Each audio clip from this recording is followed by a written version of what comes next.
मारोगे तो मार डालो, मारोगे तो मार डालो।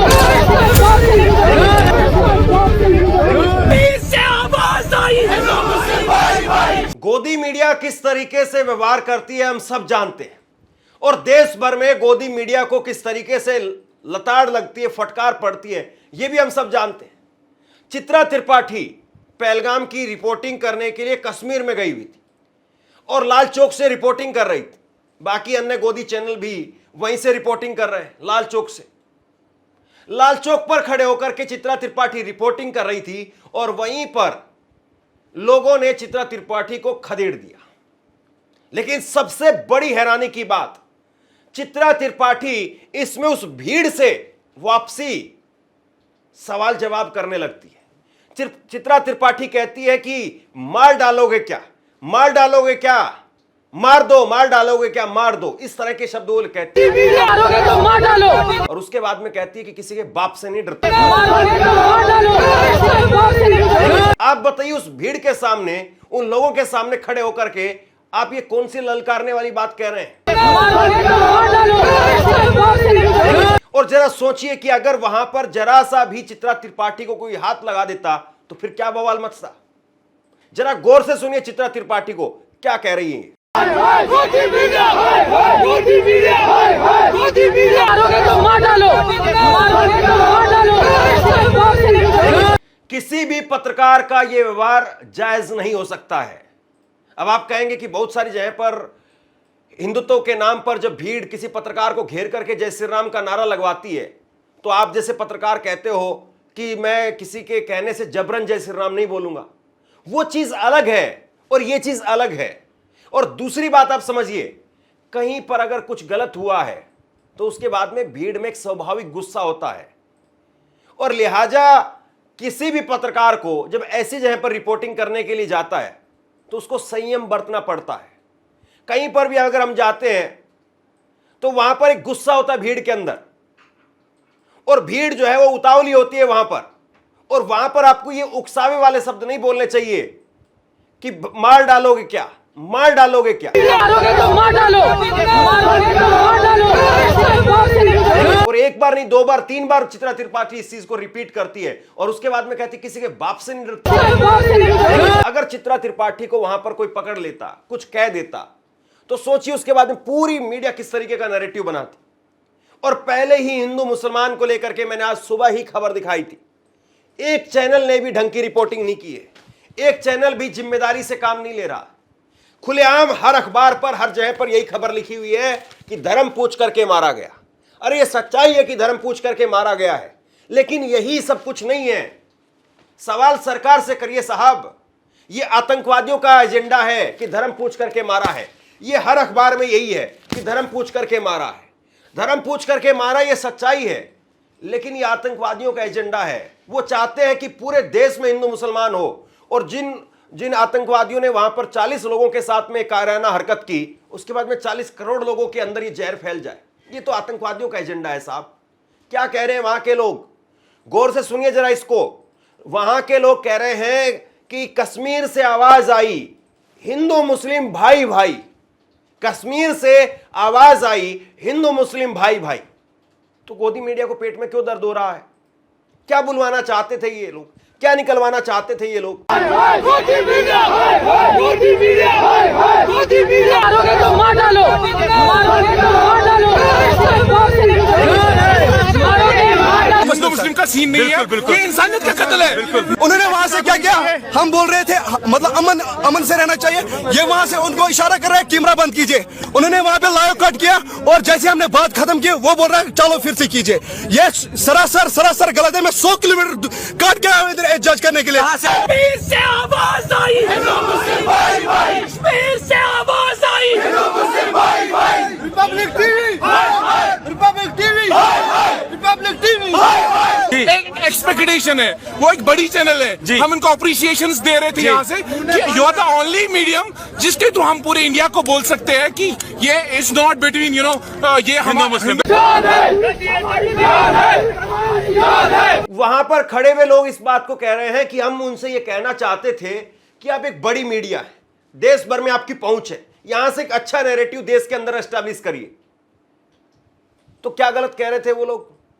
वहां के लोग जो कह रहे हैं उस नैरेटिव को आप नैरेटिव नहीं बनाना चाह रहे हैं। वहां के लोगों ने जो कहा है उस चीज को आप सेट नहीं करना चाह रहे हैं, तो आप अपनी चीज उन पर क्यों सेट करना चाह रहे हैं? कमाल की बात है, चित्रा त्रिपाठी जो अपने आप में एक तरीके से वो कहती कि इतनी सीनियर पत्रकार हूं, मैं व्यक्तिगत चीजों पर नहीं जा रहा हूं, लेकिन ये बहुत गलत बात है। ये बहुत गलत बात है कि किसी भीड़ के सामने, और क्या कश्मीरियों के लोग नहीं मरे हैं? कश्मीर के लोग रो रहे हैं। कश्मीर के लोग क्या कह रहे हैं? मेरी कई कश्मीर के लोगों से बात हुई है और एक इंटरव्यू में आपको दिखाऊंगा वहां के टैक्सी ड्राइवर क्या कह रहे हैं। वहां के टैक्सी ड्राइवरों से अभी कुछ देर पहले मैंने बात की है, वो वीडियो थोड़ी देर में आप चैनल पर देखना, पूरा इंटरव्यू। वहां के लोग कह रहे हैं कि हमारे ऊपर हमला किया गया है, हमारे परिवारों पर हमला किया गया है।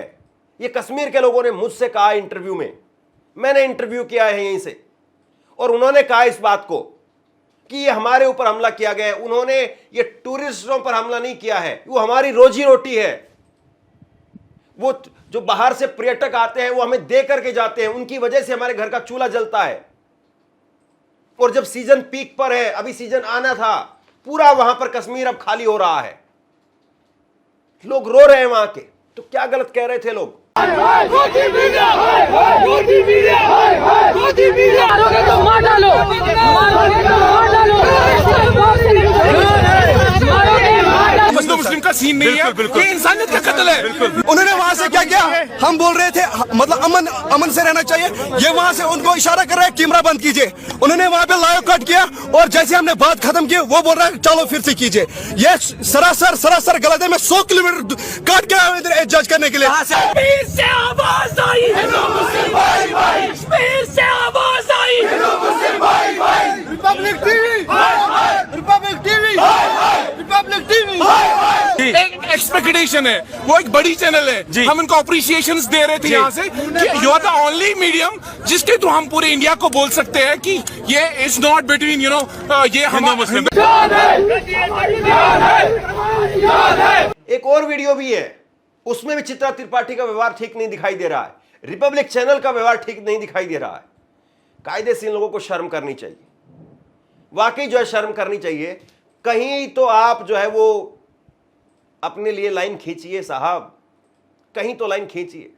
मैंने आज सुबह कहा कि अमित शाह को अगर कोई आज ये कह रहा है कि इस्तीफा दे देना चाहिए तो मुझे लगता है गलत बात होगी। मुझे लगता है कि अमित शाह को आज अभी इस्तीफा नहीं देना चाहिए। अभी इस वक्त में घाव बिल्कुल खुला हुआ है। अभी सबसे पहले जो डॉक्टर मौजूद है आपके पास में, उस डॉक्टर से ऑपरेशन करवाइए, उस घाव को बंद करवाइए। उसके बाद में उस डॉक्टर पर तहकीकात करिए। डॉक्टर निकम्मा है, देरी से आता है, मरीज की जान नहीं बचा पाता है, डॉक्टर को बदल दीजिए। लेकिन इस वक्त में जब मरीज बिल्कुल तड़प रहा है, इस वक्त में जब लोगों की जो शव हैं वो भी अपने घर नहीं पहुंच पाए हैं, जरा ये तस्वीर देखिए आप। ये लेफ्टिनेंट, नेवी के लेफ्टिनेंट नरवाल की पत्नी है ये, और किस तरीके से रो रही है वो, सोचिए जरा। और मात्र 16 अप्रैल को, अभी एक हफ्ते पहले शादी हुई है, एक हफ्ते पहले नेवी में लेफ्टिनेंट हैं, एक हफ्ते पहले इनकी शादी हुई है, और आज किस तरीके से बिलख बिलख करके रो रही है। सोचिए जरा इसके परिवार के बारे में, इन लोगों के बारे में, कैसे, किस तरीके से, किन हालातों में और किन सपनों के साथ में शादी होती है। दो परिवार एक साथ आते हैं, दो लोग एक साथ आते हैं, घूमने के लिए जाते हैं, खुशियां मनाते हैं घर में, और वो मौसम मातम में बदल गया। मैंने खुद देखा है। मैं आज तक चैनल के एक मेरे साथी रिपोर्टर है आशुतोष, और वो अभी कुछ समय पहले जब पुंछ में हमला हुआ था, वहां पर भारतीय जवान शहीद हो गए, और पुंछ में हमले के जो कैप्टन थे वो करनाल में, अगर मुझे सही से याद आ रहा हो तो करनाल के थे वो, और आज तक चैनल के आशुतोष वहां पर रिपोर्टिंग करने के लिए गए, और कैप्टन की मां ने आशुतोष का गला पकड़ लिया, यहां से गिरबान पकड़ ली, और कहा कि मुझे मेरा बेटा ला करके दो। अब क्या करे आशुतोष, वहां पर अपना घमंड दिखाए, बिल्कुल नहीं, उन्होंने बहुत संयम से काम लिया और वहां पर कहा कि मैं भी आपके बेटे जैसा ही हूं, मैं आपके बेटे को तो नहीं ला सकता हूं लेकिन आप मुझे अपना बेटा समझिए। तो जब हालात इस तरीके के होते हैं आपको उसी तरह से रिएक्ट करना पड़ता है। आपको बहादुरी दिखानी, आप सरकार के सामने बहादुरी दिखाइए, वहां पर सरकार से बोल करके दिखाइए कि नौकरी लेनी है तो ले लीजिए, नहीं करती मैं किसी की गुलामी, वहां पर बोल करके दिखाइए आप। वहां पर तो आप कहते हैं कि नहीं नहीं माफ कीजिए आपकी आवाज मैं नीचे कर रही हूं, माफी मांगती फिर आवाज नीचे करके आप खत्म करती है बात को, और यहां पर लोगों से भिड़ गई आप। मारोगे तो मार डालो, मारोगे तो मार डालो। निश्चित तौर पर इस वक्त में कश्मीर में जो कुछ हो रहा है उसको लेकर के मैंने सुबह भी कहा कि वक्त संयम बरतने का है, हमें कुछ नहीं करना है, ना ही कश्मीरी भाइयों को कुछ करना है। मैं कश्मीर के लोगों को अपना मानता हूं और कश्मीर के लोग मुझे भी अपना मानेंगे, और हम हैं ही एक दूसरे के। ना कश्मीर के बिना हमारा कोई वजूद है, ना हमारे बिना कश्मीर का कोई वजूद है। लेकिन इस वक्त में हालात पर काबू पाने के लिए सबसे जरूरी जो पहला कदम है वो लोगों को, आम नागरिकों को शांति के साथ, संयम के साथ धैर्य रखने का है। सरकार इस वक्त में आगे बढ़े, सेना इस वक्त में आगे बढ़े, सरकार और सेना आगे बढ़कर के मुंह तोड़ जवाब दे। और मैं सुबह इस बात को कह रहा था और फिर कहता हूं इस बात को कि सर्जिकल स्ट्राइक पर ताली बजाने की जरूरत नहीं है कि सर्जिकल स्ट्राइक हो जाएगी, ये हो जाएगा, उस पर ताली बजाई जाए। सर्जिकल स्ट्राइक ये कोई समाधान नहीं है, क्योंकि सर्जिकल स्ट्राइक से अगर समाधान होता तो पुलवामा के बाद में पाकिस्तान सुधर जाता, लेकिन पाकिस्तान नहीं सुधरा, उसकी नापाक हरकतें जारी हैं। और लगातार मैं डिटेल में आपको इस खबर से अवगत करा रहा हूं कि वहां पर किस तरीके से 6 दिन पहले ही पाकिस्तान के सेना के अध्यक्ष वो पूरी तरह से भड़काऊ बयान दे रहे थे। जो बातें हैं, जो डिस्कस होनी है, जो डिस्कस की जानी है, वो आप आगे हाई लेवल पर कीजिए। ये आम लोगों से भिड़ करके आपको क्या मिलेगा? आम कश्मीरियों से आप ये कह रही हैं कि किसी के बाप से नहीं डरती हूं, वो दुश्मन थोड़ी ना है, वो हमारे अपने हैं। उनको हिकड़ी दिखा करके, उनको लताड़ करके क्या होगा? क्या हासिल करना चाहती हैं आप? क्या दिखाना चाहती हैं आप? और आपको इतना ही शौक है, इतनी ही जो है वो आप ये चाहते हैं कि बहादुरी दिखाई जाए, तो जरा ये बहादुरी सरकार से पूछिए। अमित शाह के सामने माइक लगाइए और अमित शाह से माइक लगा करके पूछिए कि इंटेलिजेंस फेलियर था या नहीं था। लगाइए जरा सरकार के किसी मंत्री के सामने माइक को और उनसे कहिए कि किसी के बाप से नहीं डरती हूं। ये आवाम है, इस आवाम से आप क्या कहेंगी? इस आवाम के साथ में आपको क्या दिक्कत है? या फिर आपको वहां से कुछ ना कुछ चाहिए था, आपको कुछ वहां से मिल जाता तो फिर आपकी नौकरी पक्की हो जाती? बहुत सारे लोग ऐसा करते हैं, मैं बहुत लोगों को जानता हूं, मैं इस पेशे में हूं, मैं जानता हूं कि किस तरीके से लोग गंदी हरकतों पर आ जाते हैं अपनी नौकरी बचाने के लिए। बहुत सारे लोगों को लगता है कि नहीं नहीं मेरी नौकरी भी नोटिस पीरियड पर चल रही है, अगर मैं एडिटर को कुछ अच्छा ला करके बेच दूंगा, अच्छा ला करके दे दूंगा, मैं माफी चाहता हूं, मैं बहुत कड़े अल्फाज बोल रहा हूं, लेकिन ये सच्चाई है। बहुत सारे लोग कमीनेपन पर उतर आते हैं अपनी नौकरी बचाने के लिए, और वो ऐसी टीआरपी वाला मामला लेकर के आते हैं कि एडिटर उसको थपकी लगा देता है, चलो ठीक है देखते हैं 1-2 महीने तुमको। और वो अपना 1-2 महीना आगे बढ़वाने के लिए घटिया और कमीनी हरकतों पर उतर आते हैं। मैं व्यक्तिगत नहीं कह रहा हूं, लेकिन जो कड़वी सच्चाई है वो बयां कर रहा हूं मैं आपके सामने। और चित्रा त्रिपाठी माफ कीजिएगा, ये पत्रकारिता नहीं है। आप भी जानती है, मैं भी जानता हूं, आप भी पत्रकारिता करती, मैं भी करता हूं। जब ऐसे हालातों में जाते तो वहां पर किस तरीके से बात करनी चाहिए, किस तरीके से सवाल पूछने चाहिए, और कोई आदमी अगर गुस्से में आ भी जाता है तो किस तरीके से पेश आना चाहिए। भाजपाई लोगों में, भाजपाई खेमे में जाकर के कभी आपने ऐसी धमकी दी हो तो मुझे दिखा दीजिए कोई एक क्लिप कि किसी के बाप से नहीं डरती हूं मैं मान जाऊंगा आपको। एक क्लिप मेरे को आप भेज देना जब आपने भाजपाई खेमे में जाकर के कह दिया हो कि किसी के बाप से नहीं डरती हूं मैं, तो वहां पर आपको क्या दिक्कत थी? वहां पर आप किसके बाप को बता रही थी? यह पत्रकारिता नहीं है। यह सुबह से अखबार, टीवी में देख रहा हूं कि किस तरीके से हेडलाइन चलाई जा रही है, किस तरीके से क्या क्या हो रहा है, और कोई एक आदमी नहीं है इसमें। मैंने खुद कहा इस बात को। दैनिक भास्कर अखबार मैं बहुत अच्छा मानता हूं और बहुत सारी खबरें दैनिक भास्कर की पढ़ करके आपको बताता हूं, लेकिन दैनिक भास्कर अखबार की भी हेडलाइन यही है कि धर्म पूछ करके नरसंहार किया। धर्म पूछ करके नरसंहार हुआ है, मैं भी इस बात से इनकार नहीं कर सकता हूं और कोई दुनिया में इनकार नहीं कर सकता है। लेकिन सब जानते हैं ना कि आखिरी सच यही नहीं है। कई बार सामने दीवार पर लिखी हुई चीज वो भी सच नहीं होती है, सच्चाई को टटोलना पड़ता है। और पत्रकारिता वो नहीं है जो किसी ने कुछ कहा उसको आप पढ़ करके आ गए और उसको आपने बता दिया सबको। पत्रकारिता का मतलब यह है कि असल सच्चाई में जाकर के आप चीजों को निकाल करके लाएं।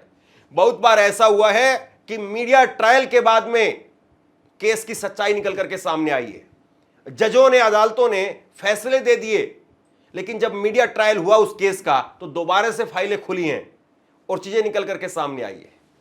तो बहरहाल शेयर कीजिए इस खबर को इस बात के लिए कि कम से कम लोग उकसावे में ना आए, क्योंकि ये चीज केवल लाल चौक तक खत्म नहीं होगी। अभी तो हो सकता है कि ये लोग मेरठ में पहुंच जाएंगे, हो सकता है कि गाजियाबाद में पहुंचेंगे, हो सकता है कि लखनऊ में पहुंच गए होंगे। ये लोग पहुंचेंगे वहां और ऐसे ही सवाल मुस्लिम मोहल्लों में जा करके पूछेंगे कि पाकिस्तान का क्या होना चाहिए। पाकिस्तान का वही होना चाहिए जो पाकिस्तान का सरकार करना चाहती है। सरकार अगर पाकिस्तान को खत्म करना चाहती, खत्म कर दे। मुसलमान क्या बताएगा इसमें? मुस्लिम औरतें क्या बता देंगी इसमें? लेकिन वहीं जा करके कोई ओखला में दिल्ली के अंदर जाकर के माइक लगाएगा और वो पूछेगा कि पाकिस्तान का क्या करना चाहिए। पाकिस्तान का वो करना चाहिए जो सरकार के मन में है। आप लोगों से अगर कोई भी चैनल वाला पूछता है कि पाकिस्तान का क्या करना चाहिए, आप यही लाइन में उस पर जवाब दीजिए कि पाकिस्तान का वो करना चाहिए जो मोदी चाहते हैं। मोदी क्या चाहते हैं? पाकिस्तान को मुंह तोड़ जवाब देना चाहते हैं या अपने लोगों को इसी तरीके से 1 2 3 4 5 6 7 10 उनकी संख्या गिनना चाहते हैं? जाहिर सी बात है मोदी उनको मुंह तोड़ जवाब देना चाहते होंगे, तो दीजिए मुंह तोड़ जवाब। हम सब आपके साथ में, बात खत्म हो गई। इस खबर को इसलिए शेयर कीजिए, लोगों तक बात पहुंचनी जरूरी है। पता नहीं किस किस तरीके से कहां पर कौन कौन क्या क्या किस किस तरीके का खेल कर रहा है, इस खेल को समझना बहुत जरूरी है। ये बातें, ये चीजें, ये नैरेटिव, ये खेल हर किसी के समझ में आना जरूरी है। शेयर कीजिए। बहुत बहुत धन्यवाद।